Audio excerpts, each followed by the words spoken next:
korban pelecehan seksual terhadap anak di bawah umur yang diduga dilakukan guru mengaji di Kabupaten Ogan Ilir. Indonesia darurat kekerasan seksual terhadap anak-anak dan perempuan. Anak dan perempuan silih berganti jadi korban. Bismillahirrahmanirrahim. Assalamualaikum warahmatullahi wabarakatuh. Perkenalkan, nama saya Artika dengan NIM B2406096. Baik, di sini saya akan mengerjakan tugas dari mata kuliah pelayanan promotif dan preventif pada infeksi menular seksual dengan dosen pengampu Bidan Andi Fatimah Jamir, SIT, SKM MKes, dengan judul upaya promotif dan preventif pada infeksi menular seksual remaja. Baik, sebelum memasuki materi, mari kita sama-sama memahami apa masa remaja.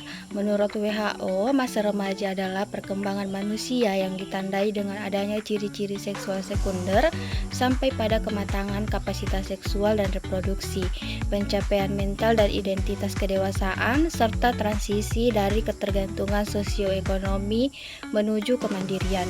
Ketika organ seksual seseorang sudah pada tahap matang, maka seseorang itu sudah memasuki masa pubertas. Apa sih EMS itu? Nah, infeksi menular seksual atau IMS merupakan jenis infeksi yang menyebar melalui kontak intim seksual, termasuk hubungan vagina, oral maupun anal. Penyebab utamanya beragam, mulai dari infeksi bakteri, virus, hingga parasit protozoa.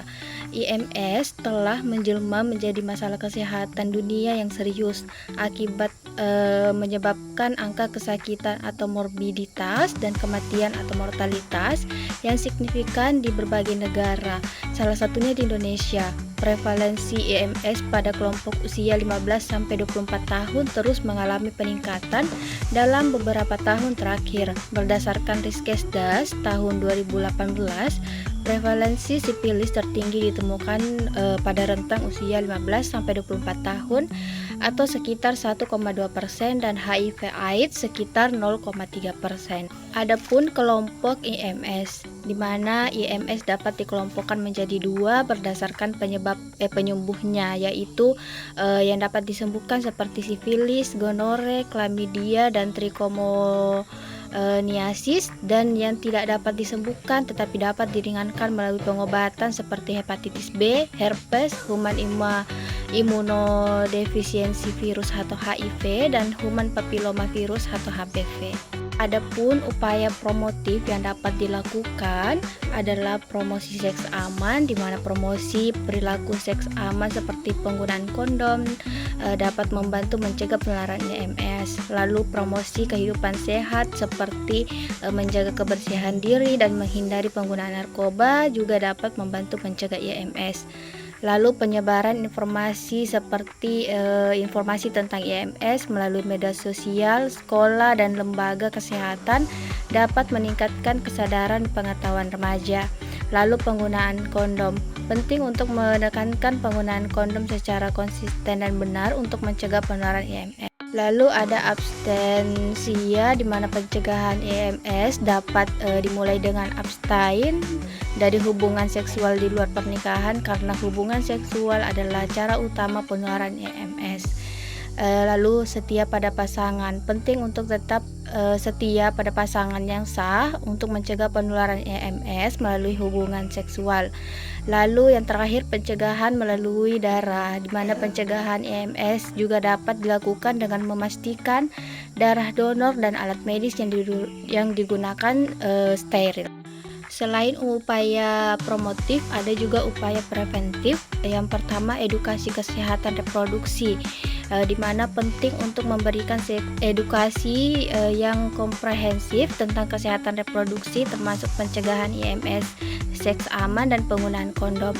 Lalu penyuluhan tentang IMS, di mana penyuluhan yang efektif dapat meningkatkan kesadaran remaja tentang resiko IMS dan pentingnya pencegahan. Dan yang terakhir, screening dan deteksi dini. Pemeriksaan secara teratur dan screening IMS dapat membantu mendeteksi dini adanya infeksi sehingga dapat segera diobati dan mencegah penularan lebih lanjut. Apa yang dilakukan jika remaja terdiagnosis IMS? Yang pertama, mintalah anak untuk segera memulai pengobatan, di mana mereka harus menghabiskan obat-obatan yang diresepkan dan mengikuti saran dari penyedia layanan kesehatan. Lalu memberitahu kepada semua pasangan seks Anda yang baru-baru ini dan desak mereka untuk melakukan pemeriksaan kesehatan. Jika tidak ingin melakukannya, Departemen Kesehatan setempat dapat membantu. Lalu remaja tidak boleh berhubungan seks saat sedang menjalani perawatan IMS. Mereka juga harus menunggu setidaknya 1 minggu setelahnya. Jika pasangan remaja memerlukan perawatan, mereka harus menunggu hingga perawatan selesai.